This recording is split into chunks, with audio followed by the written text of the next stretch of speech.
যে আমাকে প্রতি মুহূর্তে আল্লাহর নিযুক্ত করা, একটা দুইটা তিনটা চারটা পাঁচটা না, আল্লাহর নিযুক্ত করা আটটা ক্যামেরা প্রতি মুহূর্তে আমাকে রেকর্ড করতেছে।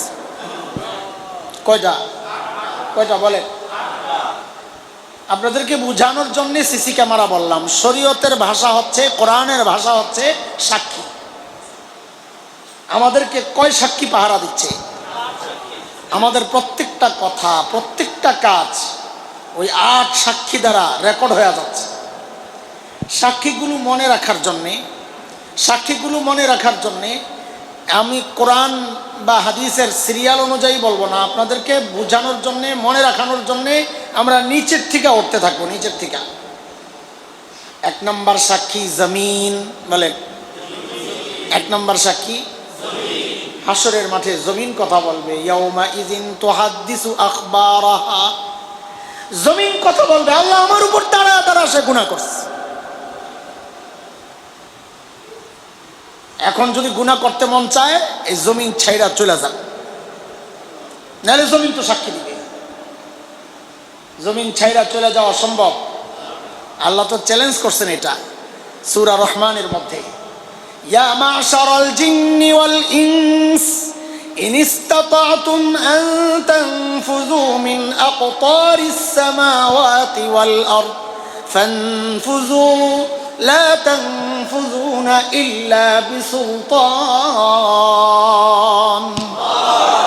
ও জিন ও মানুষ, যদি সম্ভব হয় তোমার পক্ষে তো আসমান জমিনের এই বিশাল বিস্তৃত এই অঙ্গন থেকে তুমি বাইর হয়ে যাও। আল্লাহ বলেন, আমি না চাইলে তুই বাইর হতে পারবি না। কাজে জমিন ছাইরা যাওয়াও তো সম্ভব না। তো গুনাহ করার সময় একবার শুধু চিন্তা করেন, জমিন কিন্তু সাক্ষী দিবে। জমিনরে সাক্ষী বানান, জমিনরে সাক্ষী বানান। আপনার সুবহান আল্লাহর সাক্ষী বানান, আপনার জিকিরের সাক্ষী বানান, আপনার সেজদার সাক্ষী বানান। ও দোস্ত, গুনার সাক্ষী বানায়েন না। বলেন 1 নম্বর সাক্ষীর নাম? সাক্ষী মোট কয়টা? 1 নম্বর সাক্ষী মাশাআল্লাহ।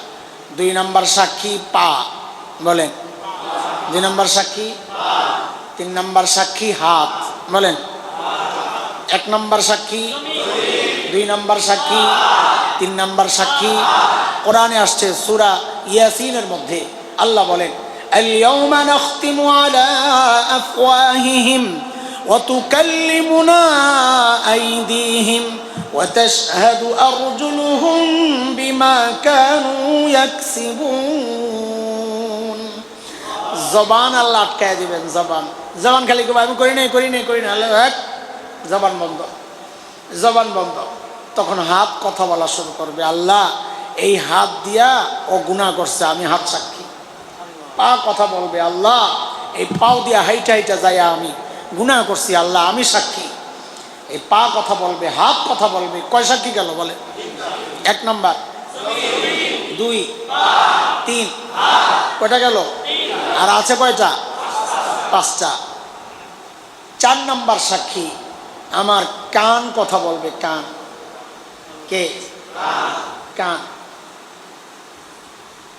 5 নম্বর সাক্ষী আমার চোখ কথা বলবে। চোখ।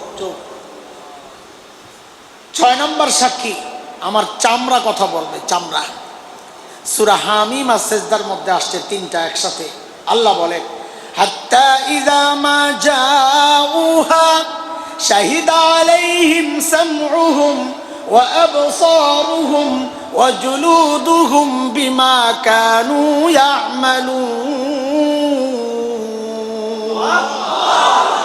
যুবক, এখন দুনিয়ায় তুমি হেডফোন লাগায় গান শোনো আর ভাবো দুনিয়ার কেউ তো শোনে না।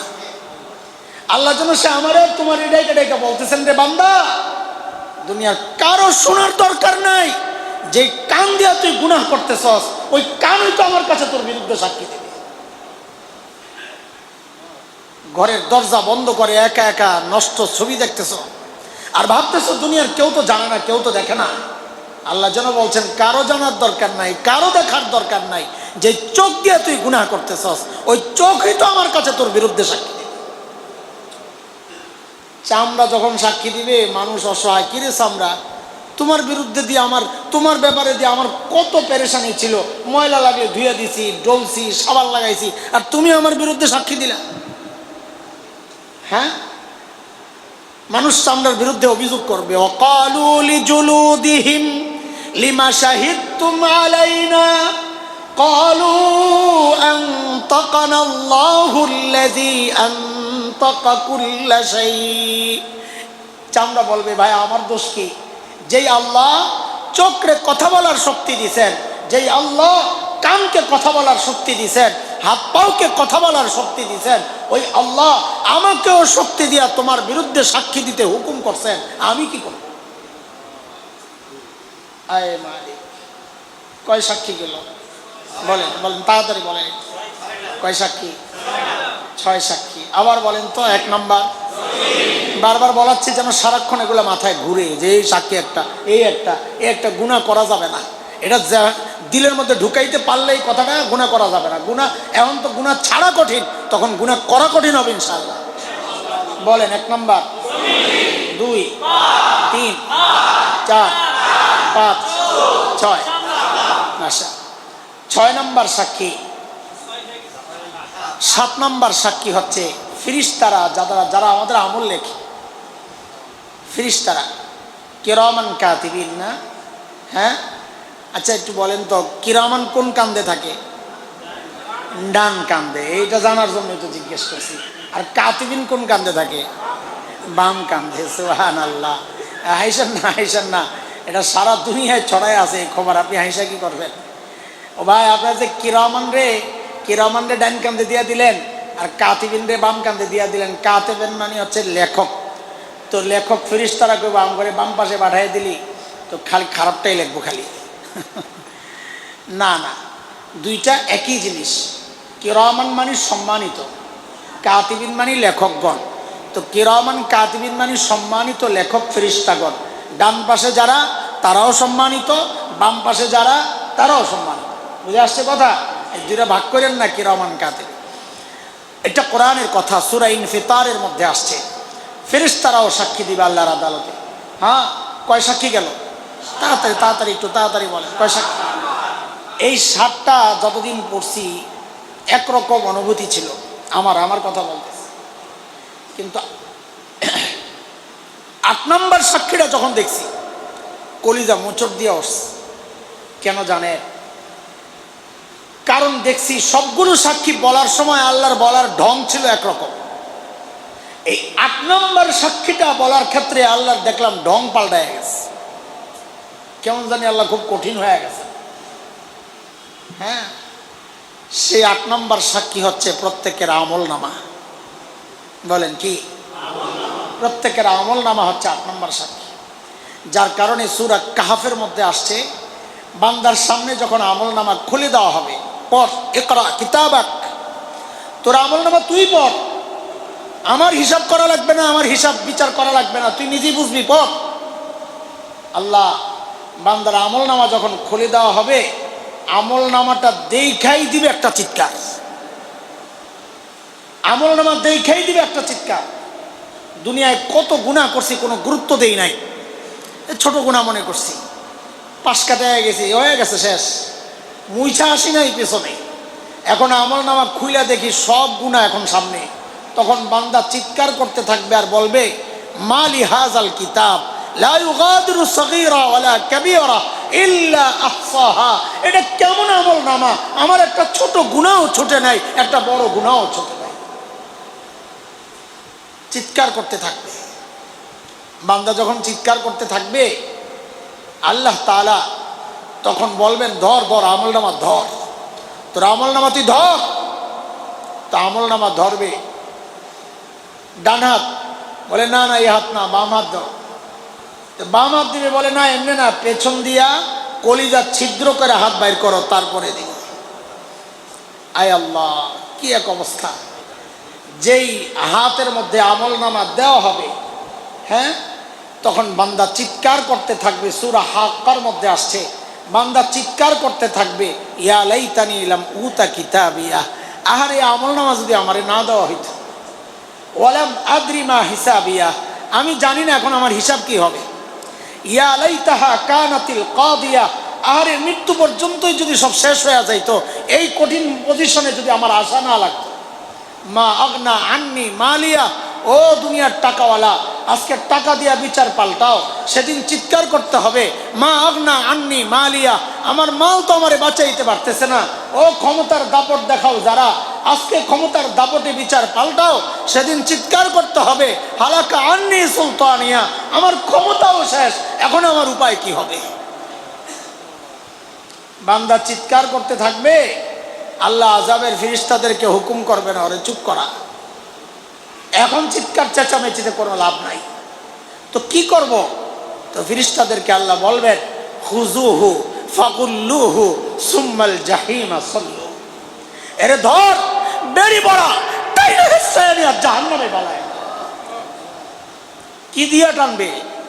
সুম্মা ফি সিলসিলা জারউহা 70 জিরাআন ফাসলুকু, 70 গজ লম্বা শেকল দিয়া পেঁচাবে। কেন? আমার এই ছোট্ট বডিরে পেঁচাইতে 70 গজ লম্বা শেকলের দরকার? বলেন, ছোট্ট শেকল দেওয়া হবে না কেন? কারণ আযাব যেন ভালো মতো দেওয়া যায়, ওই জন্য আল্লাহ আমার বডির এরকম বড় বানায় দিবেন, যেন ভালো মতো মাইর দেওয়া যায়, বড় বানায় দিবেন। শেকল দিয়ে পেঁচাবে, কেমনে পেঁচাবে? কি মনে করছেন দুনিয়া যেমনি পেঁচা এইভাবে? আল্লাহ জুয়ানরা আবার ঠিক কয়, বেহায়া শরম লাগে না তো, দাদা আছে, চুপচাপ থাক, লা হাওলা পড়ো। আল্লাহ অথচ জানেও না এটা কত ভয়ঙ্কর গুনাহ, জানেও না। নবীজি সাল্লাল্লাহু আলাইহি ওয়াসাল্লাম এই গুনাহ সম্পর্কে বলছেন, আন নজর সাহমুন মাসমুমুন মিন সিহামি ইবলিস, এই নজর হচ্ছে ইবলিসের বিষাক্ত তীর। কোন তীর? বলেন কোন তীর? বিষাক্ত তীর। এই কথা কেন বললেন নবীজি? তীরই তো যথেষ্ট ঘায়েল করার জন্য, না বেশ কম আছে। একটা নর্মাল তীর যদি কাউকে বিদ্ধ করে, কারোর মধ্যে বিদ্ধ হয়, তো জখম হবে, ওষুধ লাগাইলে ভালো হয়ে যাবে। কিন্তু বিষ মাখা একটা তীর যদি কারো উপর বিদ্ধ হয়, তখন এখানে ওষুধ লাগাইলে ভালো হয় না, কারণ বিষটা রক্তের সাথে সারা শরীরে ছড়ায় গেছে। এই চোখ হচ্ছে ওই গুনাহ, যেই গুনাহ দিয়া সারা শরীরের গুনার যে শক্তিগুলো সবগুলো জায়গা ওঠে। চোখ দিয়া দেখছে, জবানের শক্তি জায়গা ওঠে, ওই মেয়েটার সাথে একটু কথা বলতে মন চায়। চোখ দিয়া দেখছে, কানের শক্তি জায়গা ওঠে, কান তার একটু কথা শুনতে মন চায়। চোখ দিয়া দেখছে, হাতের শক্তি জায়গা ওঠে, তাকে একটু স্পর্শ করতে চায়। আয় চোখ দিয়া দেখছে, চূড়ান্তভাবে তাকে পেতে চায়। মস্তিষ্ক বিগড়ায়া যায়, গোটা শরীরের মধ্যে গুনার এই শক্তি ছড়ায় গেছে। এই জন্য নবী বলেন, এই চোখ হচ্ছে শয়তানের বিষাক্ত তীর, বিষ ছড়ায় যায় গোটা শরীরের চোখের মাধ্যমে। অথচ এই যে অনেকে আমাদের কাছে, বিশেষ করে যুবকরা এসে আমাদের কাছে খুব বলে, হুজুর এবাদতে মজা পাই না। এটা খুব ইজি কথা, এবাদতে মজা পাই না। মজা যে পাই না এটা বোঝাও যায়। কেমনে বোঝা যায়? মসজিদে আসে সবার শেষে, যায় সবার আগে, বোঝা গেল মজা পাইতেছে না। অথচ মজা পাইলে তার গুণ হওয়া দরকার ছিল এমন, অকালবুহু মুআল্লাকুন বিল মাসাজিদ, মসজিদে তার দিল লেপটে থাকতো, আসলে যাইতে মন চায় না, গেলে আর বাইরে থাকতে মন চায় না। এটা হলো ইমানদারের কথা। কিন্তু আমরা এখন জুতাগুলাও এমন পজিশনে রাখে যেন তাড়াতাড়ি যাওয়ার সময় আবার জুতা আটকায় না যায়, এমন মানুষও আছে। মাঝে মাঝে বলি, এটা সেজদা দেয়, আয় আল্লাহ, কিরে ভাই সেজদা দাও, এটা কি দাও, খালি টপাটপ মারতেই থাকে। আমি মাঝে মাঝে দুষ্টামি করি, বলি যে আমরা হাফেজ, আরবি বলার ক্ষেত্রে আমাদের ঠোঁট যত স্পিডে চলে, দুনিয়ার কারো ঠোঁট এত স্পিডে চলে না। হাফেজরা যত স্পিডে আরবি পড়তে পারে, দুনিয়ার কেউ পড়তে পারবে না। তো অনেকের সেজদার দিকে আমি তাকায় থাকি, যে দেখি সুবহান রাব্বিয়াল আলা 3 বার তো পড়বে কমপক্ষে। কেমনে পড়ে দেখি, তো দেখি আমি একবার পড়ার মধ্যেই হ্যাঁ উঠা জায়গা, কিন্তু কেমনে পড়লি? তো পরে বুঝছি কাম একটা আছে, অপশন 2টা হয়, সে যাওয়ার সময় একবার পড়ে, গিয়ে একবার পড়ে, ওঠার সময় একবার পড়ে, এটা। অথবা বাড়ির থেকে পড়তে পড়তে আসে, মসজিদে এসে খালি সেজদাটা মারে, আবার যাইতে যাইতে পড়ে। এছাড়া সেজদায় গিয়া 3 তাসবিহ পড়া কোনোভাবে সম্ভব না, আমি হিসাব মিলাইতে পারি না। কেন রে ভাই, কেন? হাদিসে আসছে ইন্না আকরাবা মা ইয়াকুনুল আবদু মির রাব্বিহি ওয়া হুয়া সাজিদ, একজন বান্দা আল্লাহর সবচেয়ে নিকটে পৌঁছে যায় যখন সে সেজদায় লুটায়। কোরআনেও আল্লাহ নির্দেশ করছেন সেজদা করো, আল্লাহর নৈকট্য লাভ করো। আমি আয়াতটা পড়লাম না, আবার সেজদাও ওয়াজিব হয়ে যাবে সবার উপর। এটা অনেকে খেয়াল করে না, আমরা আয়াত পড়ে ফেলি। যে আল্লাহ এটা বলছেন সূরা আলাকার শেষ দিকে আসছে, আল্লাহর এত নিকটে গিয়া এত দ্রুত তুমি কেন ফেরত আসতেছ? কারণটা কি? ভাল লাগে না? না ভাল লাগে না, সেজদায় মজা পাইতেছে না। অথচ আহলুল্লাহরা সেজদায় যায়া কত লম্বা সময় কাটাইতেন। নবীজি সাল্লাল্লাহু আলাইহি ওয়াসাল্লাম এত লম্বা সময় সেজদায় পড়ে রইছেন। আম্মা জান বলেন আমার সন্দেহ লাগছে লোকটা কি মারা গেল নাকি। তো পা দিয়া গুতা দিছি, নইরা উঠছেন। হ্যাঁ, নইরা উঠছে। তো নামাজের পর নবীজি জিজ্ঞেস করছেন কি সন্দেহ লাগে নাকি, কই গেলাম গা নাকি আবার? স্বামী স্ত্রীর খুনসুটিটা। আল্লাহ এত লম্বা সেজদা দিছেন নবীজি, কারণ মজা পাইছেন। যে আমরা মজা পাই না, ইবাদতে মজা পাই না। কেন মজা পাই না? মজা পাই না এটার একটা বড় কারণ হচ্ছে কলবের মধ্যে ময়লা জমছে, ময়লা। আর এই কলবের ময়লা জমার একটা বড় কারণ হইল এই চোখ। এই জন্য আহলুল্লাহরা বলেন যে চোখের যত বেশি হেফাজত করবে তার দিল তত নুরানি হবে, তার ইবাদতে তত মজা লাগে। ওই যে আমাদের মাওলানা রশিদ ভাই একটু আগে বলতেছিলেন যে হুজুর নিয়ত করছি চোখের হেফাজত করো, ওইটার উপর চিন্তা করছে এই কথাটা সবাই জানাই দিই। আপনার যখন ওই মনটা এই কথাটা জাগছে, তো আজকে সবার সাথে এই কথাগুলো বলি। ভাই 1 নম্বর গুনাহ কি বলছি বলেন? আজকে থেকে আগের চেয়ে আরো বাড়াইয়া দিব ইনশাআল্লাহ। হ্যাঁ, ওয়াদা করেন গীবত করব না, গীবত শুনবো না। বলেন গীবত করব না, গীবত শুনবো না ইনশাআল্লাহ। ইনশাআল্লাহ। 2 নম্বর গুনাহ কি বলছি? চোখের হেফাজত করব ইনশাআল্লাহ। নিচের দিকে তাকায়া থাকবো। বলে নিচের দিকে তাকায়া ঠিকই চলে, ঘরে যায় আবার গোপনে গোপনে মোবাইলে কি কি দেখে। এটাও চোখের হেফাজত না, এটা বড় ভয়ঙ্কর গুনাহ, মোবাইলের গুনাহ। যাই হোক, 2 নম্বর গুনাহ গেল।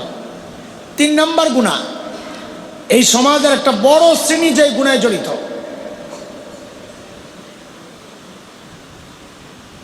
এই মজলিসের দিকে তাকাইলে গুনাহ হয়তো খুঁজা নাও পাইতে পারেন, কিন্তু আপনি হাটে যান, ঘাটে যান, বাজারে যান, স্কুলে যান, কলেজে যান, অফিস আদালতে যান, দেখবেন এই সমাজের অধিকাংশ পুরুষ দাড়ি কাটার গুনায় জড়িত।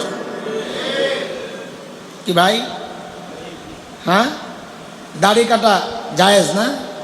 সিরাতের আলোচনা শুনতে বসছেন। হ্যাঁ, নবীজি দাড়ি রাখছেন, এটা সবাই জানেন না? যারা কাটে তারা জানে না? জানে, ভালো করেই জানে। তো সে নবীকে কি মহব্বত করে যে নিজের মুখটাকে নবীর মতো বানাইতে পারে নাই, অথচ যেই দলের সাপোর্ট করে ওই দলের জার্সি পরে ঘুরে বেড়ায়। এর কেমন মুসলমান বলেন তো? পাগল, পাগল। কয় নম্বর গুনাহ গেল ভাই বলেন? হ্যাঁ বলেন, শুরু থেকে বলেন, মুখস্থ করেন। 3 নম্বর। 4 নম্বর গুনাহ, এই সমাজের বড় একটা অংশ পুরুষের এই গুনায় জড়িত, সেটা হচ্ছে টাকনুর নিচে কাপড় পরার গুনাহ। আপনি রাস্তায় দাঁড়ায় দেখেন অধিকাংশ পুরুষ টাকনুর নিচে কাপড় পরে। আর পরে যে টাকনুর নিচে কাপড় পরা যে গুনাহ জানে না, কি মনে হয় আপনাদের? জানে যে কেমনে বুঝলেন আপনারা? আমরা এটা টের পাই, মসজিদে যখন নামাজের জন্য আসে দেখি প্যান্ট ভরতে থাকে। কিরে ভাই প্যান্ট কেন বড়? তার মানে ও জানে প্যান্ট টাকনুর নিচে নেওয়া যাবে না। আমি আপনাদেরকে জিজ্ঞেস করি, প্যান্ট টাকনুর উপরে কাপড় পরা এটা নামাজের ফরজ না পুরুষের ফরজ? তো ও কি বলতে চায়? মাঝে মাঝে মজাক করে আমার মুসল্লিদেরকে বলি, এই আপনি যে মসজিদে এসে প্যান্ট বটেন, তা আপনি কি বুঝাইতে চান? আমি যখন মসজিদে ঢুকি আমি পুরুষ, মসজিদ থেকে বাইরে আমি মহিলা নাকি? তো কি কারবারটা কি? কাপড় কই পরবো সবসময় ইনশাআল্লাহ? বলেন কোথায়? টাকনুর উপরে কাপড় পরবো, নাহলে আল্লাহ নারাজ হবেন। কয় নম্বর গুনাহ গেল? 5 নম্বর গুনাহ, যারা পর্দা করে না, খুব ভালো করে শোনেন, যারা পর্দা করে না তাদের সম্পর্কে বলছি না, যারা পর্দা করে এই সমাজের অধিকাংশ পর্দানসীন নারী যে গুণে জড়িত। পর্দা যারা করে না ওদের হিসাব বাদ, ওরা আমাদের কেউ না। পর্দা করে যারা, তাদের অধিকাংশ এই গুণে জড়িত।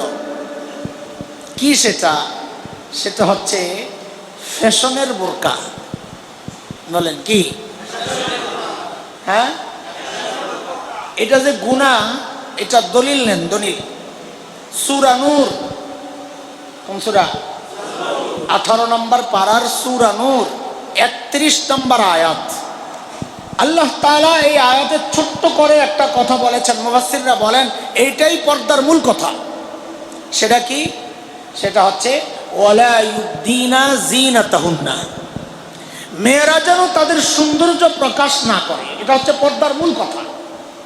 মেয়েরা যেন তাদের সৌন্দর্য প্রকাশ ছাড়ার চট গায়ে দিয়ে নিজের সৌন্দর্য গোপন করে, তো ইসলাম বলবে সে শরিয়া অনুযায়ী পর্দা করছে, বোরকা পরার দরকার নাই। কোন নারী যদি ঘর থেকে একটা কাঁথা মুড়ো দিয়ে নিজের সৌন্দর্য গোপন করে, তো ইসলাম বলবে সে শরিয়া অনুযায়ী পর্দা করেছে। কিন্তু কোন নারী যদি ঝিকঝাক বোরকা, ফ্যাশনেবল বোরকা, ডিজাইনের বোরকা, টাইট ফিট বোরকা পরে পর্দা করে, তো ইসলাম বলবে সে শরিয়া অনুযায়ী পর্দা করে নাই। কেন?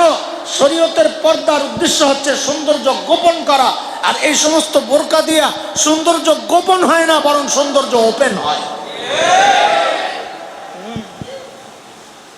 লা হাওলা ওয়ালা কুওয়াতা ইল্লা বিল্লাহ। ঠিক তো জোরে সোরে বললেন, বেডিকো বিরুদ্ধে গেছেন এইকা, কিন্তু জালেম এই বোরকা তো কিনা দিছেন আপনি।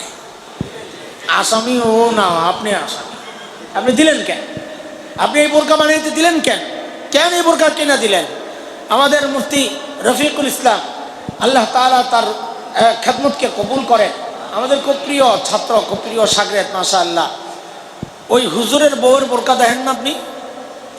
ওই দাওয়াত তাবলীগের মেহনতের সাথে যারা জড়িত আছে তাদের স্ত্রীদের বোরকা দেখেন না আপনি? ওই সমস্ত বোরকা আপনার পছন্দ হয় না। আপনি খালি দেখেন বিদেশি বোরকা, সৌদি আরবের বোরকা, দুবাই থেকে আনছে বোরকা। এইগুলো দেখা দেখা বাংলাদেশের মানুষগুলো যত রঙিন ঝিকঝাক কাপড় আছে এগুলো দিয়ে বোরকা বানায় বানায় আবার একটা টানাও মারে পেছন দিয়ে। কি একটা অবস্থা! কয় রকম গুনাহ গেল বলেন? সমাজে ব্যাপকভাবে গুনাহগুলা ছড়ায় আছে কিনা বলেন তো? দেখেন, এই গুনাহগুলা নিয়ে আলোচনা করাও আমার মূল উদ্দেশ্য না। আমি এই গুনাহগুলা দেখায় একটা মৌলিক কথা বলতে চাই। সেটা হচ্ছে গুনাহ তো গুনাই, গুনাহ তো গুনাই, সবগুলাই কবিরা গুনাহ, গুনাহ তো গুনাই। কিন্তু আমাদের বড়রা খেয়াল করেছেন, এই গুনাহগুলা যারা করতেছে তাদের গুনাহ করার চেয়েও আরেকটা বড় রোগ হচ্ছে এই গুনাহগুলারে তারা গুনাই মনে করে না। আমাদের বড়রা বলেন, শোনো, গুনাহকে গুনাহ মনে না করা গুনাহ করার চেয়েও মারাত্মক অপরাধ। বলেন আমার সাথে, গুনাহকে গুনাহ মনে না করা গুনাহ করার চেয়েও। কেন? কেন?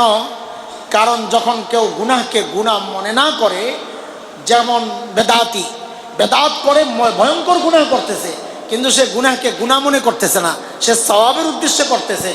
যখন কেউ গুনাহকে গুনাহ মনে করে না, তখন আর তার তওবা নসিব হয় না।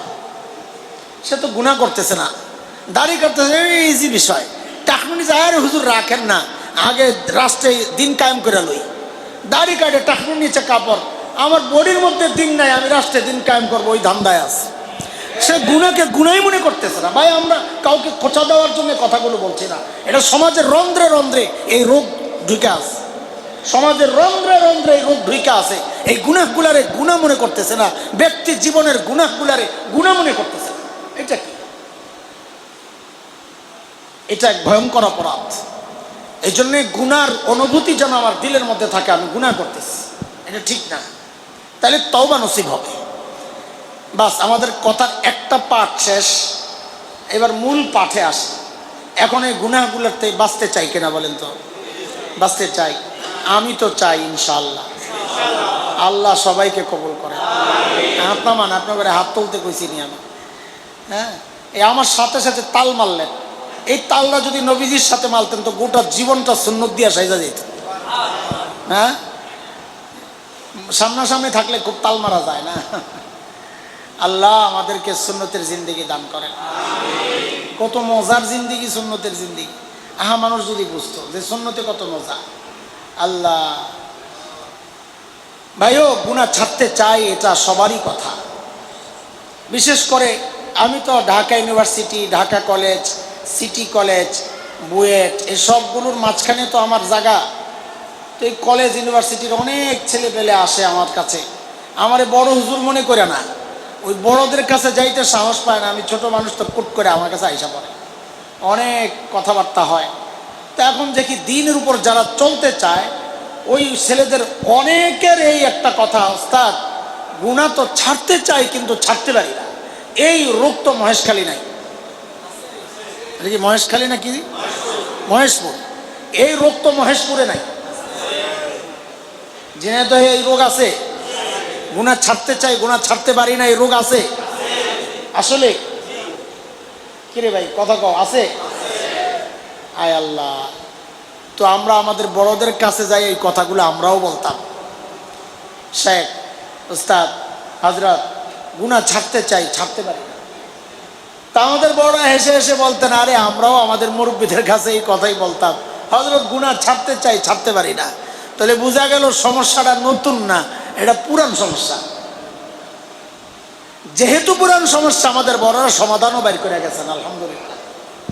যে গুনাহ ছাড়তে পারো না তো কিছু বিষয় প্র্যাকটিস করো, কিছু বিষয় প্র্যাকটিস করো। এগুলা যত বেশি প্র্যাকটিস করবা, গুনাহ থেকে বাঁচা তোমার জন্য তত বেশি সহজ হবে ইনশাআল্লাহ। আমরা এইরকম দুইটা কথা আজকে আপনাদেরকে বলবো, যেই দুইটা কথার উপর যদি চলা যায় তো ইনশাআল্লাহ, ইনশাআল্লাহ গুনাহ ছাড়া আমাদের জন্য সহজ হয়ে যাবে ইনশাআল্লাহ। আগে বলেন, ছাড়তে চাই কিনা? ছাড়তে চাই তো ইনশাআল্লাহ।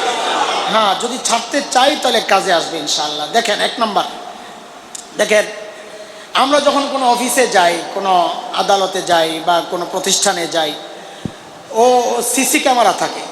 সিসি ক্যামেরা চেনেন না? সিসি ক্যামেরা, ভিডিও হচ্ছে, লাইভে সব দেখা যাচ্ছে, আবার রেকর্ডও হচ্ছে। তো অনেক অফিস আদালতে লেখা থাকে যে সিসি ক্যামেরা দ্বারা রেকর্ড হচ্ছে বা এই অফিসটা সিসি ক্যামেরা দ্বারা নিয়ন্ত্রিত, লেখা থাকে। ওই লেখাটার দিকে নজর পড়লে সবাই বুজুর্গ হয়ে যায় যে খবরদার, এখানে উল্টাপাল্টা কিছু করা যাবে না। আমি যা করতেছি দূর থেকে কেউ না কেউ দেখতেছেন, আবার রেকর্ড হচ্ছে, পরে আবার ঝামেলা হবে। সব ভালো মানুষ হয়ে যায়। আরে চোর যখন চুরি করতে যায়, সিসি ক্যামেরাটা দেখলে আস্তে সোজা হয়ে যায়। আবার অনেক চোর আছে যায় সিসি ক্যামেরারে ভাঙতে যায়, ওই ভাঙ্গার সময় বলদ জানে না, ভাঙ্গার সময়ও যে সে রেকর্ড হয়ে গেছে আরেক জায়গায়, খবর নেই, ওরা ধরা পড়ে। দোস্ত, দুনিয়ার সিসি ক্যামেরা দেখা আমি নিজেকে অপরাধ থেকে দূরে সরাই। দুনিয়ার সিসি ক্যামেরার শক্তির প্রতি আমার এতটা ভয়, অথচ এতটুকু অনুভূতি আমার নাই যে আমাকে প্রতি মুহূর্তে আল্লাহর নিযুক্ত করা, একটা দুইটা তিনটা চারটা পাঁচটা না, আল্লাহর নিযুক্ত করা আটটা ক্যামেরা প্রতি মুহূর্তে আমাকে রেকর্ড করতেছে। কয়টা কয়টা বলে? আপনাদেরকে বোঝানোর জন্য সিসি ক্যামেরা বললাম। শরীয়তের ভাষা হচ্ছে, কোরআনের ভাষা হচ্ছে সাক্ষী। আমাদেরকে কয় সাক্ষী পাহারা দিচ্ছে?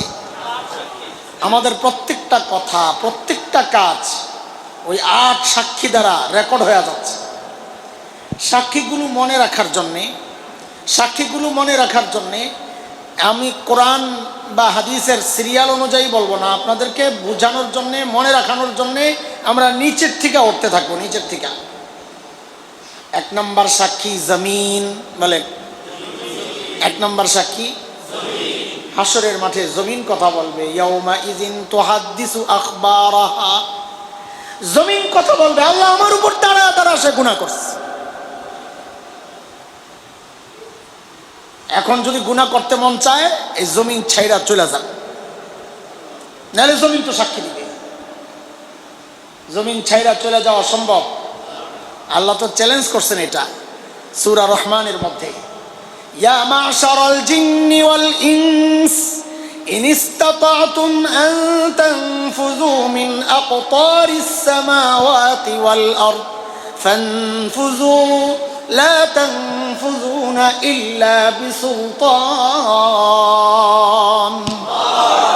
ও জিন ও মানুষ, যদি সম্ভব হয় তোমার পক্ষে, তো আসমান জমিনের এই বিশাল বিস্তৃত এই অঙ্গন থেকে তুমি বাইর হয়ে যাও।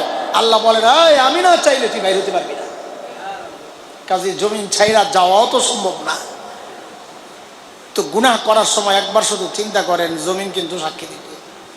জমিনরে সাক্ষী বানান, জমিনরে সাক্ষী বানান, আপনার সুবহান আল্লাহর সাক্ষী বানান, আপনার জিকিরের সাক্ষী বানান, আপনার সেজদার সাক্ষী বানান। ও দোস্ত, গুনার সাক্ষী বানায়েন না। বলেন, এক নম্বর সাক্ষীর নাম সাক্ষী মোট কয়টা? এক নম্বর সাক্ষী মাশাআল্লাহ। দুই নম্বর সাক্ষী পা, বলেন। দুই নম্বর সাক্ষী, তিন নম্বর সাক্ষী হাত, বলেন। এক নম্বর সাক্ষী, দুই নম্বর সাক্ষী, তিন নম্বর সাক্ষী। কোরআনে আসছে সূরা ইয়াসিনের মধ্যে আল্লাহ বলেন, আল-ইয়াওমা নাখতিমু আলা আফওয়াহিহিম ওয়া তুকাল্লিমুনা আইদিহিম ওয়া তাশহাদু আরজুলুহুম বিমা কানু ইয়াকসিবুন। জবান আল্লাহ আটকায় দিবেন, জবান খালি আমি করি নাই আল্লাহ এক, জবান বন্ধ, জবান বন্ধ। তখন হাত কথা বলা শুরু করবে, আল্লাহ এই হাত দিয়া ও গুনাহ করছে, আমি হাত সাক্ষী।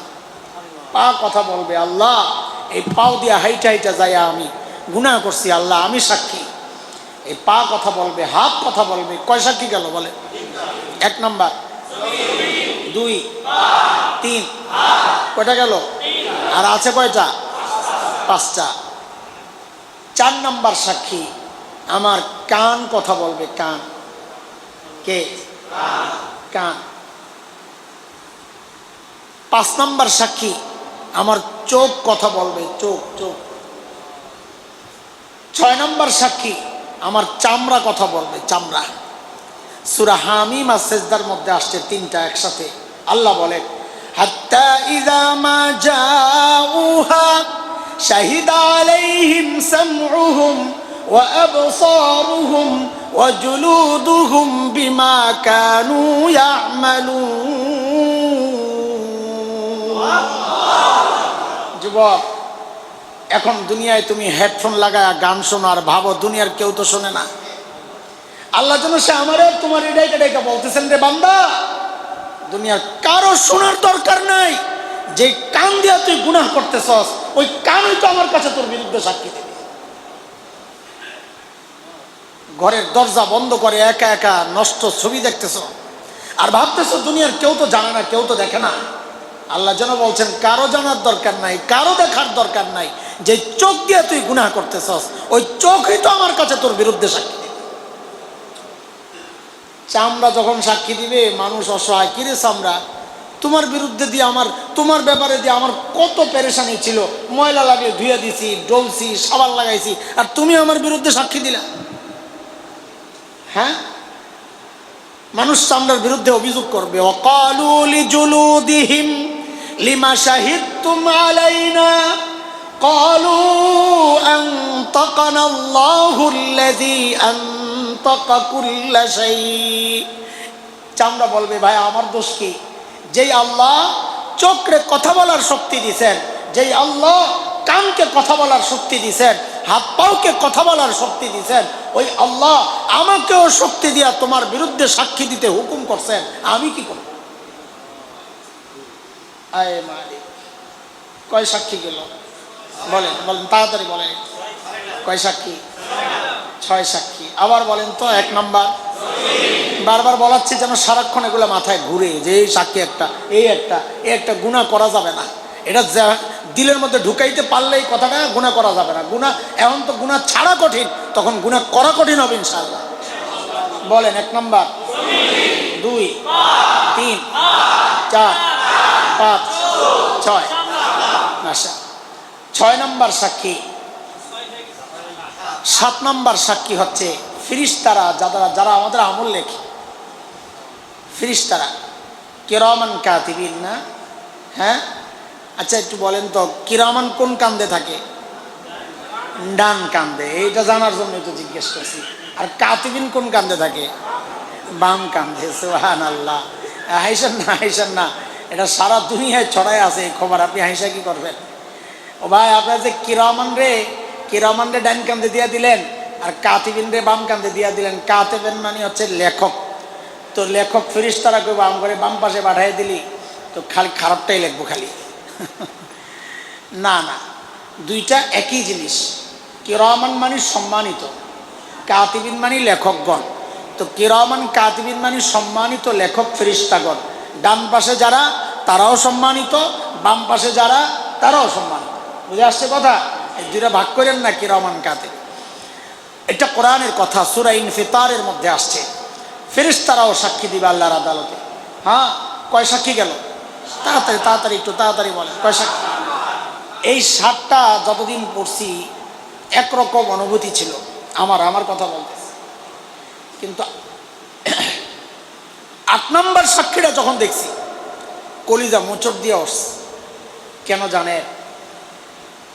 কারণ দেখছি সবগুলো সাক্ষী বলার সময় আল্লাহর বলার ঢং ছিল একরকম। এই 8 নম্বর সাক্ষীটা বলার ক্ষেত্রে আল্লাহর দেখলাম ঢং পাল্টায় গেছে। কেমন জানি আল্লাহ খুব কঠিন হয়ে গেছে। হ্যাঁ, সেই 8 নম্বর সাক্ষী হচ্ছে প্রত্যেকের আমল নামা। বলেন কি? প্রত্যেকের আমল নামা হচ্ছে 8 নম্বর সাক্ষী।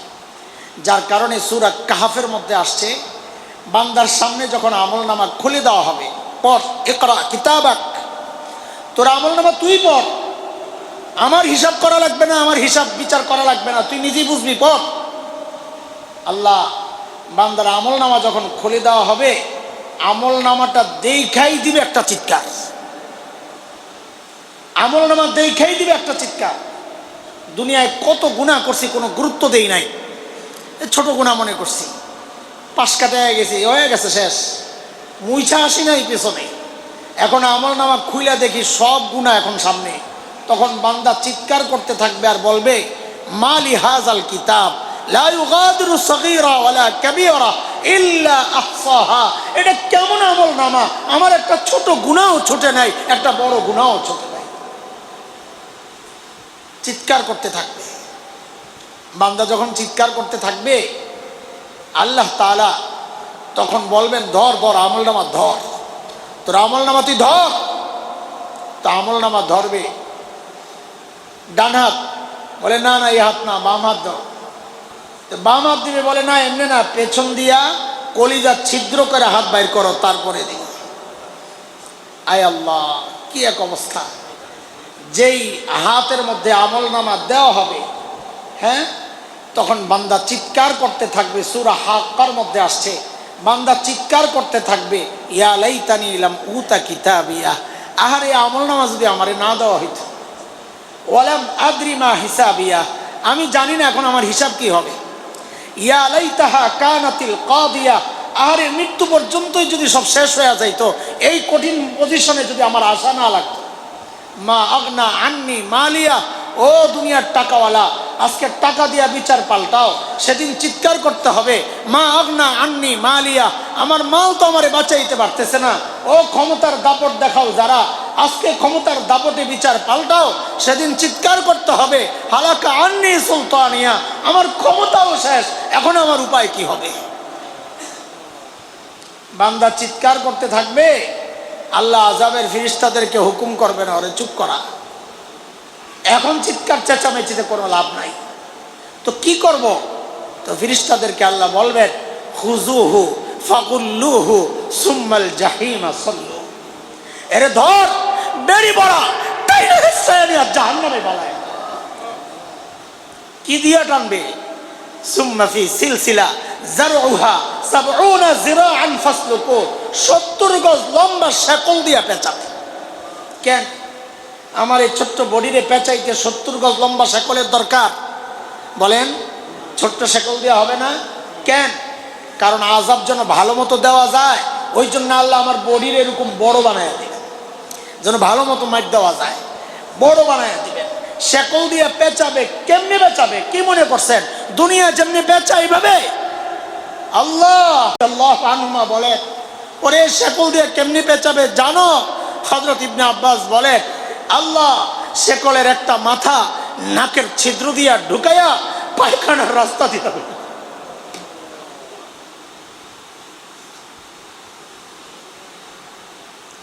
লা হাওলা ওয়ালা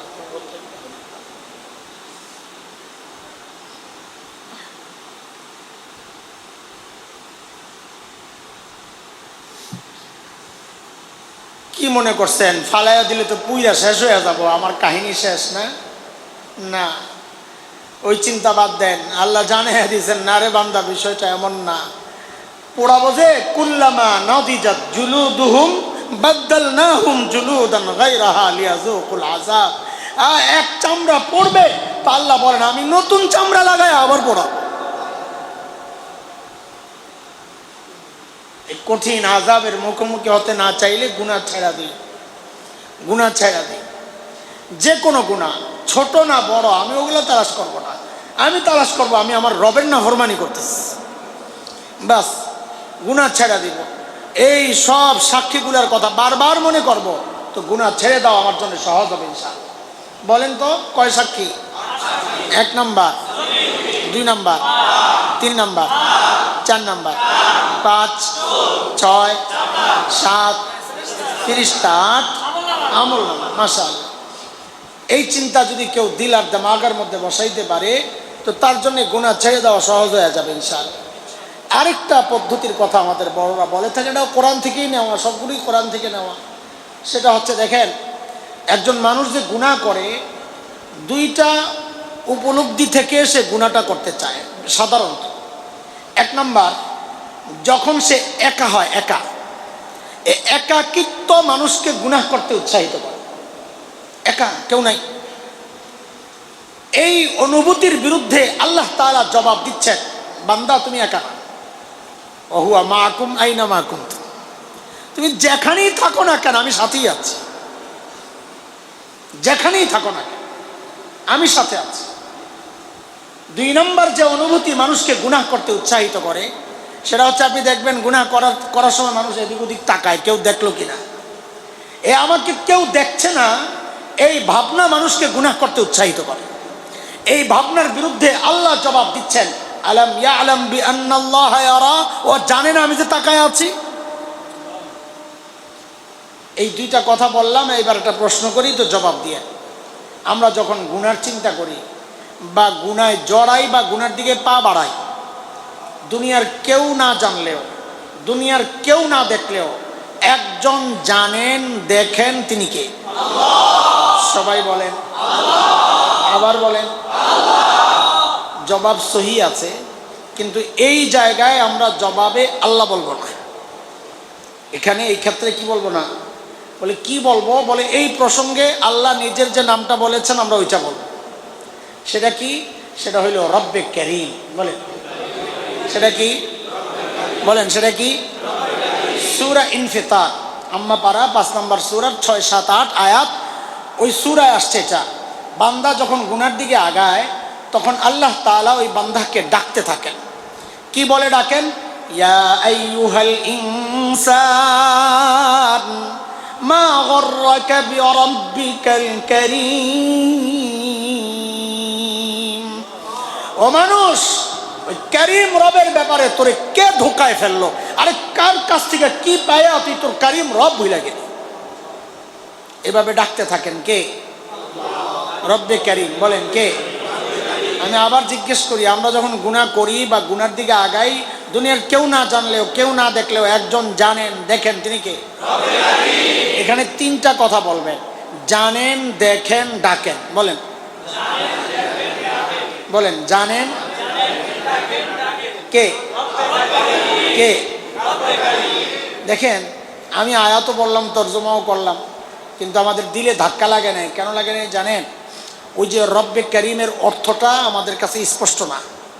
এই জন্য একটু রব্বে কারীমের অর্থটা বোঝেন, তাইলে জিনিসটা আর একটু গভীর পর্যন্ত পৌঁছবে। রব্বে কারীম 2টা শব্দ, রব আর কারীম। বলেন আরবিতে কারীম কাকে বলে, রব কাকে বলে, এটা যদি বুঝেন তো ওই ডাকটার ওজনটা বুঝবেন, যে ডাকের ওজন কত। কারীম বলে ওই দাতাকে যিনি না চাইতেই দেন, না চাইতেই। আমার এই চোখটা চায়া পাইছি না, না চায়া? কান, হাত, পা, আচ্ছা একবারে বলে ফেলেন তো, এই আমার অঙ্গ প্রত্যঙ্গ কোনটা আছে যেটা আল্লাহর কাছ থেকে চায়া পাইছি? কোনোটাই না, সবগুলোই না চাইতে দিছেন কে? কারীম। কে দেওয়ার পর এই চোখটা যে দিছেন আল্লাহ তাআলা, যখন দিছেন চোখের যেই সাইজ ছিল এখনো কি ওই সাইজ? হাতের যেই সাইজ ছিল এখনো কি ওই সাইজ? এই দেওয়ার পর এগুলারে যিনি আবার বাড়াইছেন, বড় করছেন, পালছেন, তাকে বলে রব। তাকে বলে দুইটা মিলে কি হলো?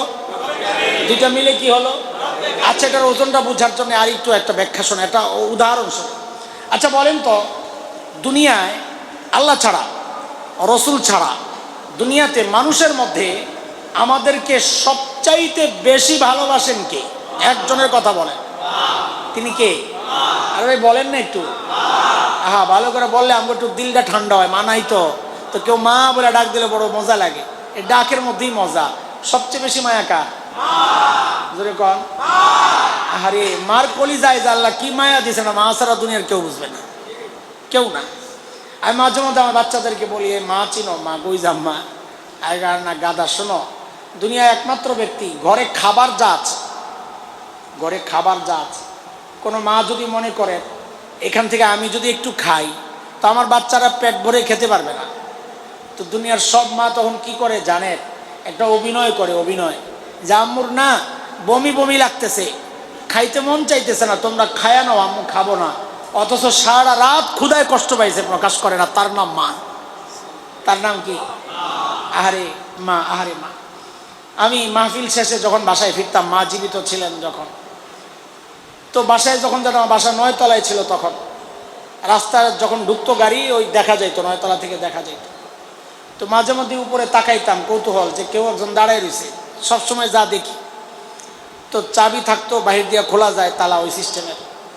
ঘরে যখন ঢুকতাম রাত 2:30 3টা, কখনো আরও পরে, ঢুইকা দেখতাম বউ ঘুমাইতেছে, বাচ্চারা ঘুমাইতেছে। ভাই ঘুমের টাইমে ঘুমাবে, এটা তো কোনো অপরাধ না, ঠিকই তো আছে। কিন্তু একজন মানুষকে যায় প্রায় সজাগ পাইতাম, তিনি মা। কখনো দেখতাম জানালার কাছে দাঁড়ায় রয়েছে, রাস্তার দিকে তাকায় রয়েছে।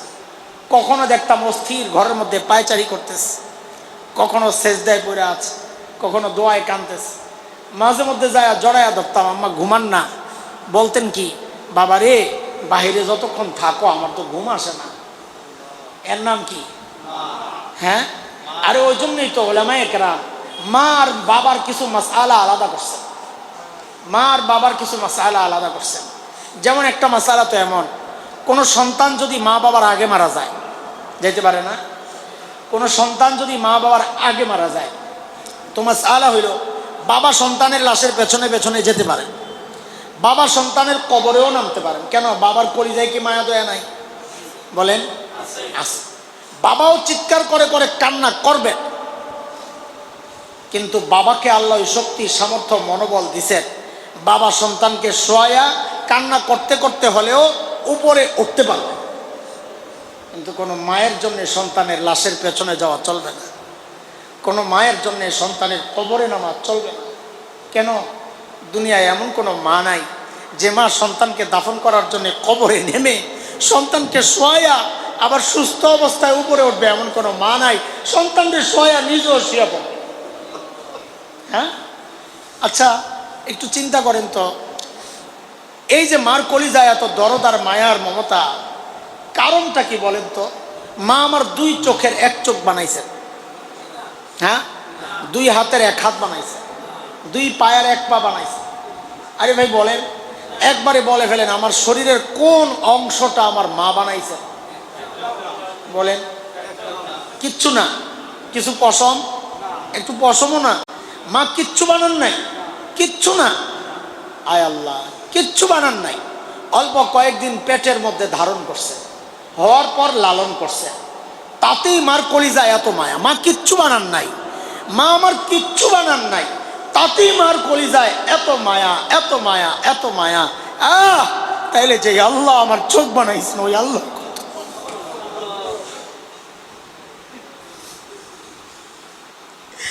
যে আল্লাহ আমার হাত পাও বানাইছেন, ওই আল্লাহ, যে আল্লাহ আমার এত এত নিয়ামত দিয়া বাচ্চা।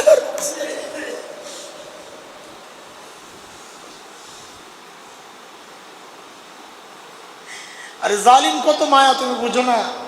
আমি আর তুমি যখন দরজা জানালা বন্ধ করে গুনাহ করি, আমার মালিকের কত মায়া, ভেতরে গুনাহ চলতেছে, আর আমার মালিক ওই দরজার নিচে দিয়া বাতাস আর অক্সিজেন পাঠায়া দিচ্ছেন যেন আমি মইরা না যাই।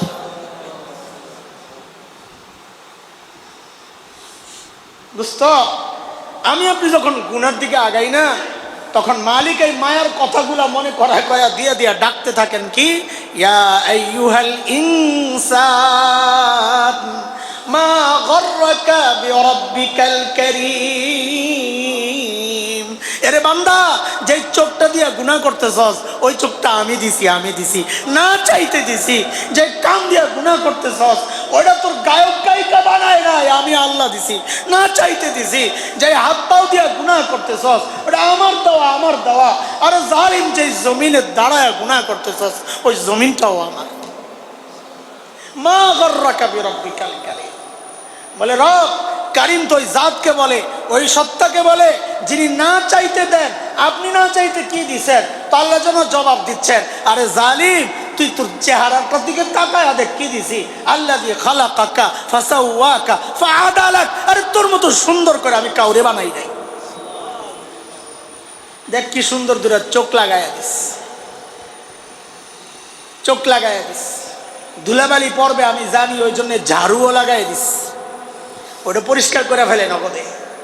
তুই যখন ঘুমায়া যাস চোখগুলা অনিরাপদ হয়ে যায়, আমি আল্লাহ উপর দিয়ে একটা ঢাকনা লাগাই ওটারে নিরাপদ করে দিই। আর তুই জানেন ওই ঢাকনাটা খোলার সাথে সাথে মোবাইলটা লইয়া গান দেওয়া শুরু করস না? হ্যাঁ ও যুবক, কি হিসাব দিবা আল্লাহর কাছে ভাই? আরে হিসাবটা কি দিবা বলো আমার, জবাবটা কি দিবা? এই চোখের নিয়ামতের জবাব কি দিবা বলো? এই কানের নিয়ামত আর এই জবানের নিয়ামত, তোমার এই হায়াতের নিয়ামতের জবাবটা আল্লাহর কাছে কি দিবা বলো? কোন কামে লাগাইছো? হ্যাঁ কোন কামে লাগাইছো? পুঁজি কি তোমার? আমার কথাই বলতেছি, পুঁজি কি বলেন? আল্লাহর আদালতে দাঁড়াইলে হারিয়ে কোন মুসিবতে পড়ি আল্লাহ জানে, আল্লাহ জানে কোন মুসিবত। আল্লাহ আমাদেরকে মাফ করে দেন। হতাশ হইেন না, হতাশা সৃষ্টির জন্য কথাগুলো বলতেছি না। বলেন ইনশাআল্লাহ গুনাহ ছাড়বো, ভবিষ্যতে গুনাহ করব না ইনশাআল্লাহ। আজকের সবক ভবিষ্যতে গুনাহ না করার জন্য এই প্র্যাকটিসগুলো করব। খালি চিন্তা করবো, এই যে সাক্ষী খালি চারোদিকে কেমনে গুনাহ করবো, ও আমার ডাকতেছেন, আমার রব তাকায় আছেন আর ডাকতেছেন। এই দুইটা জিনিস বারবার চিন্তা করি, দেখবেন গুনাহ ছাড়া সহজ হয়ে যাবে। আচ্ছা গুনাহ তো করবো না এই ওয়াদা করলাম, কিন্তু গুনাহ যেগুলা করছি এগুলোর কি অবস্থা? তাহলে আজকে দুইটা প্রতিজ্ঞা একসাথে করি, অতীতের গুনাহ রাখবো না, ভবিষ্যতে গুনাহ করব না। বলে বলে আমাদের আব্দুল গফফার হাফিজাহুল্লাহ একজন বড় বুজুর্গ, ঢাকার ঢালকানগর মাদ্রাসা শেখুল, আরো অনেক মাদ্রাসা শেখুল হাদিস, ফরিদপুরের আব্দুল গফফার হাফিজাহুল্লাহ, হযরতের একটা কথা আছে বড় সুন্দর। এইটা যদি কেউ মানতে পারে তো তার জীবন কামিয়াব। এটা একদম লিখে রাখবেন, পোস্টার বানাইবা, মাওলানা পোস্টার বানাইয়া দিয়া দিবা মানুষ। সেটা হলো গুনাহ যত ছোট হোক করব না। বলে গুনাহ যত ছোট হোক, নেকি যত ছোট হোক ছাড়ব না। বলে এই কথার উপর যদি কেউ চলতে পারে সুবহানাল্লাহ, তার জীবন সাহাবী জিন্দেগি হয়ে যাবে। এটাই সাহাবীদের বৈশিষ্ট্য ছিল। গুনাহ যতই ছোট হোক তারা করতেন না, নেকি যতই ছোট হোক তারা ছাড়তেন না। এটাই সাহাবী জিন্দেগি। হ্যাঁ তো বলেন তো আবার, গুনাহ যতই ছোট হোক করব না, নেকি যতই ছোট হোক ছাড়ব না। তো গুনাহ করব না একটা পদ্ধতি তো শিখাইলাম, কিন্তু যেগুলো করে ফেলছি এগুলা কি হবে? ও ভাই, হতাশা যেন তৈরি না হয় সেই জন্যে বলতেছি, হতাশ হইয়েন না। কারণ এমন এক মালিকের গোলাম, যেই গোলামে হতাশ হওয়া, যেই দরবারে হতাশ হওয়া নিষেধ। আমরা এমন এক মালিকের গোলাম যে মালিকের দরবারে হতাশ হওয়া, লা তায়াসু মির রাহিল্লাহ লা তাকনাতু মির রাহমাতিল্লাহ, আমার রহমত থেকে নিরাশ হইও না। হ্যাঁ কয়েকদিন আগে এক বুজুর্গের বয়ানে শুনছিলাম, কার থেকে শুনলাম ভুলে তো গেছি, খুব আল্লাহওয়ালা কেউ, বড় মানুষ। হযরত মূসা আলাইহিস সালাম রে আল্লাহ বলছেন ফেরাউনের কাছে যান। হ্যাঁ ফেরাউনের কাছে যান, যায় ওয়াজ করেন, হতে পারে ফেরাউন ভালো হয়ে যাবে। লাআল্লাহু ইয়াতাযাক্কারু আও ইয়াখশা। হ্যাঁ, আচ্ছা, আল্লাহ জানতেন না ফেরাউন যে মুসলমান হইব না? আল্লাহ জানতেন না? বলেন বলেন, জানতেন না? জানতেন। তারপর আল্লাহ মুসা আলাইহিস সালামকে কি বলতেছেন? ফেরাউনের কাছে যাইতে। আবার কি করতেছে? হইতে পারে সে ভালো হয়ে যাবে। অথচ আল্লাহ জানেন যে ফেরাউন কি হবে না, মুসলমান ভালো হবে না। অথচ মুসা আলাইহিস সালামকে বলতেছেন যান, হইতে পারে, লাআল্লাহু ইয়াতাযাক্কারু আও ইয়াখশা। তো বড় বলেন, দেখছো আল্লাহ মুসা আলাইহিস সালামকে এই কথা কেন বলতেছেন? যেন মুসা আলাইহিস সালাম হতাশ না হন, দাওয়াত ছেড়ে না দেন। হতাশা তো এর জন্য না হয়, আল্লাহ কোনোভাবেই চান না আমার বান্দা হতাশ হোক, কোনোভাবেই চান না। এই জন্যই আল্লাহ নিজের একটা সুন্দর নাম রাখছেন, গফফার। কি নাম? বলেন বলেন, সবাই বলেন। গফফার চিনেননি? গফফার চিনেননি? হ্যাঁ, সুবহানাল্লাহ। একটা হলো গফফারের অর্থ জানা, আর একটা হলো গফফার চিনা। গফফার মানি বললে একটা, আর একটা হলো গফফার কে, কাকে বলে। সুবহানাল্লাহ, কি সুন্দর কথা। দুনিয়ার সমস্ত মানুষ অপরাধী খুঁজে শাস্তি দেওয়ার জন্য। বলেন, দুনিয়ার সমস্ত মানুষ অপরাধী খুঁজে, এমনকি সন্তান অপরাধ করলেও মা বাবা খোঁজেন। বলেন, কিসের জন্য খোঁজেন? শাস্তি দেওয়ার জন্য। গফফার ওই মালিকের নাম যিনি অপরাধী খোঁজেন মাফ করার জন্য। আল্লাহ প্রতি রাতে শেষ রাতে আইসা ডাকতে থাকে। হ্যাঁ, আলা মিন মুস্তাগফিরিন ফাগফির লাহ। ও আমার বান্দা, কে কে গুনাহ করছস? আয় আয়, গুনাহ করছস তো না, তাই আমার কাছে মাফ চা, আমি মাফ করে দিই। এখন আমার মতো হতাশ বান্দা যদি জানতে চায়, ও আল্লাহ আমার গুনাহ তো অনেক, আপনি মাফ করবেন কত? তো আল্লাহর পক্ষ থেকে যেন জবাব আসতেছে, বান্দারে তুই গুনাহ করছস যত, মাফ করবেন কত? আল্লাহু আকবার, মাফ করবেন কত? বলে যত গুনাহ মানে কত? আমার তো বেশি। তা আল্লাহ নবী আলাইহিস সালামকে দিয়া বলাইছেন, হাদিসে কুদসি এটা, যে আমার বান্দাদেরকে জানায়া দেন ওদের গুনার পরিমাণ যদি সারা দুনিয়া ভরতে ভরতে ভরতে ভরতে আসমানে যায় লাগে। আসমান কত দূর? আরে নক্ষত্রগুলোর দূরত্ব বিজ্ঞানীরা আবিষ্কার করছে লক্ষ লক্ষ কোটি মাইল দূরে। আসমান কত দূর আবিষ্কার থাক দূরের কথা, এখন পর্যন্ত কল্পনাও করতে পারে না। আল্লাহ বলেন, আমার বান্দার গুনার পরিমাণ যদি সারা দুনিয়া ভৈরা ভরতে ভরতে ভরতে ভরতে আসমানে যায়াও লাগে, এরপরে যদি বান্দা দিল থেকে তওবা করে আমার কাছে যদি মাফ চায়, হাদিসের শব্দ লা উবালি, আমার কোনো পরোয়া নাই, আমি তার সাথে সাথে মাফ করে দেব। আল্লাহু আকবার।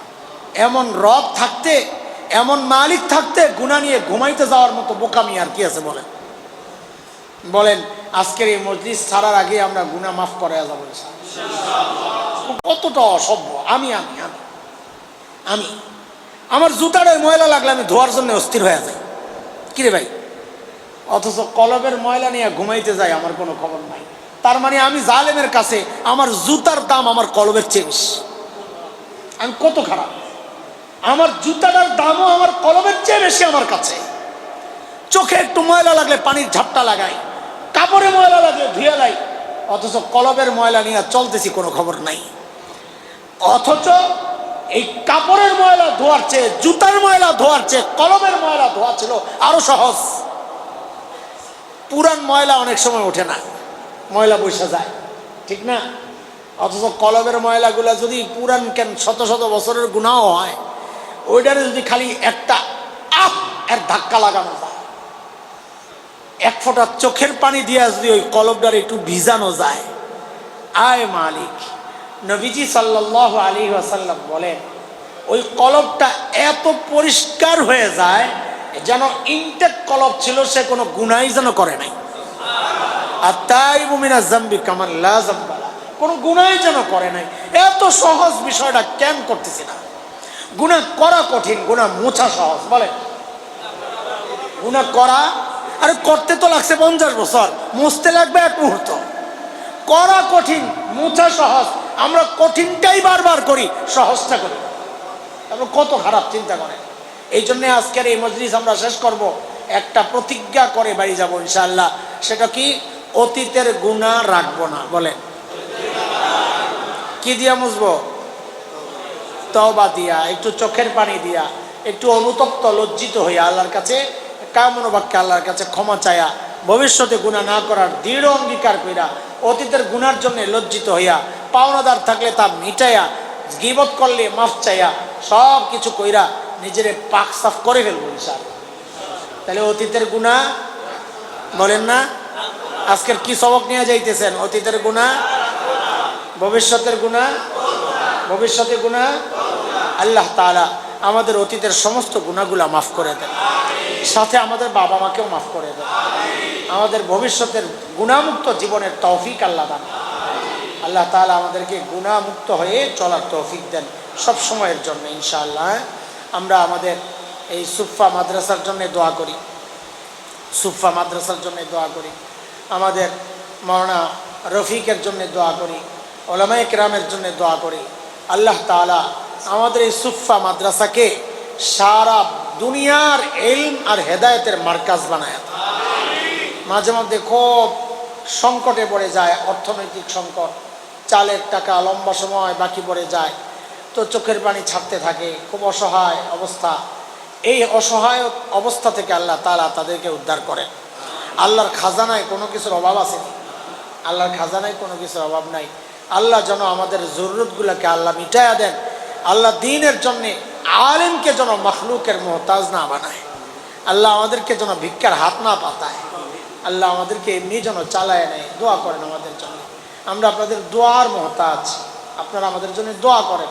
আমি সবসময় আল্লাহর কাছে দোয়া করি, আল্লাহ মখলুকের কাছে হাত পাতায়ও না। আল্লাহ আমরা শুধু তোমার কাছে হাত পাততে চাই। আল্লাহ আল্লাহুম্মা আরহামনা বিরহমা তুগনিনা আন রাহমাতি গায়রিক। আল্লাহ তোমার দয়া চাই, আর কারো দয়া চাই। আল্লাহ কবুল করেন। আমারে রফিক খালি বারবার আপনাদেরকে বলে যে কষ্ট করে আনছি হুজুর রে। আমিও কৃতজ্ঞ যে কষ্ট করে আইনাও আমারে কিছু খেদমতের সুযোগ রফিক করে দিয়েছেন। এই জন্য আমি কৃতজ্ঞ, দোয়া করতেছি। আর মানি এটা না যে হ্যাঁ আবার চেষ্টা করো। আর বুঝেন নাই যে হুজুর তো খুশি হয়ে গেছে আইসা, এই জন্য আবার আনবো। এই চেষ্টা যেন না করে, আল্লাহ যেন হেরে তৌফিক দেয়।